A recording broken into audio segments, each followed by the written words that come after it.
Hey everyone, welcome back to Final Bit Gaming. Today I'm going to be reviewing Monster Hunter 4 Ultimate for the 3DS. Monster Hunter 4 Ultimate is an action game in which you take on the persona of a monster hunter, a hunter who goes around hunting monsters. Unlike in most other games where you're hunting things, these monsters are incredibly large and varied, with totally different animation styles, attack styles, and you basically have to switch up how you fight them in order to actually win. It's also a very challenging game where these monsters do not show you any mercy. In that respect, it's kind of like Dark Souls, only not quite as unforgiving. As you hunt these monsters, you gather materials from them that can be used to craft better armor and weapons that you can then use to fight bigger monsters. This is where the addictive element of the game comes in, and it's the reason I was able to sink 25 hours in about a week. Now that might not be a lot for some people, but for me that's actually quite a bit of game time, and it's honestly the second most I've played a game on the 3DS. One thing I really appreciated about this was just the sheer variety of the monsters. You have sharks and dragons and giant insects, and all of them play completely differently, and you have to find ways to kill them. I really liked how these monsters interacted with the environment, where you would sometimes get certain monsters that would crawl in the ceiling, and then later on they go to a section where there isn't a ceiling, and therefore they can't do that. These monsters will go all over the map, so you really have to track them down, and they'll flee when they're hurt. I love the fact that there are no health bars in this game, except for your own. It's great having to fight monsters just by watching their tells. You can see they start getting enraged when they start getting a bit hurt. And then later on they'll start limping and drooling, and you can sort of gauge how they are from that. Additionally, you can damage certain parts on certain monsters to get better drops from them, and I thought that was really cool. Another great thing about the game is the armor itself.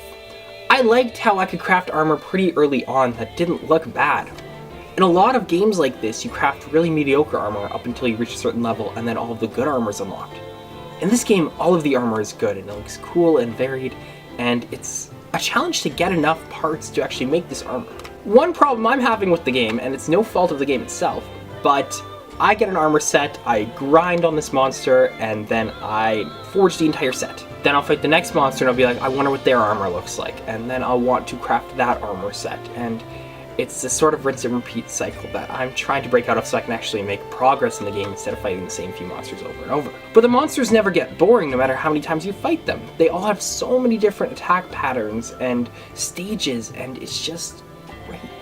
One of the scariest parts of the game for me was when I was just fighting this one monster, and then all of a sudden another monster happened to be on the field, and I had to fight two of these giant bosses at once. It was an extremely tense battle, and you know, that was pretty early on. In terms of your actual playstyle, that will vary depending on the weapon you choose. I have currently been specializing as a dual blade master, and I am loving it. You have a lot of speed, and there's this demon mode where you can fill up this bar that lets you go into another mode, and that's just one playstyle. I played online a few times, and I haven't met anyone else who's dual blading yet, and everyone else is using all these different weapons that I want to try out. And all these weapons take a long time to master. This game has a pretty steep learning curve, but you know, it's not anything off-putting.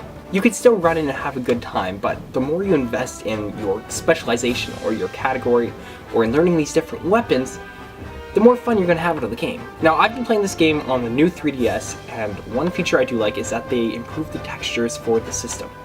Sure, you can play this game on an original 3DS, but it does look quite a bit better on the new system. Additionally, that C-stick is awesome, but it's not necessary, I don't feel.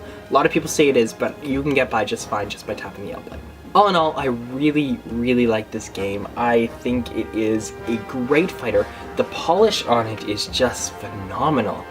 The monster animation in particular is great. It shifts between these different stages without dropping a single frame. It's very natural and believable, and you feel like you're fighting actual creatures. In terms of negatives, I don't really have anything bad to say about this game. It looks great, it plays great, the soundtrack is good, the online works fantastic, and everything about it is just awesome. This is absolutely one of the best games on the system, and one of the best games I've played in recent memory.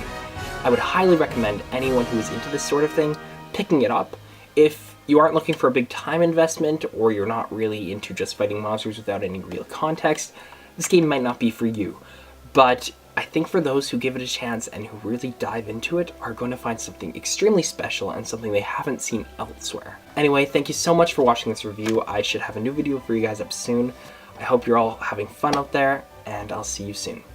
Take care!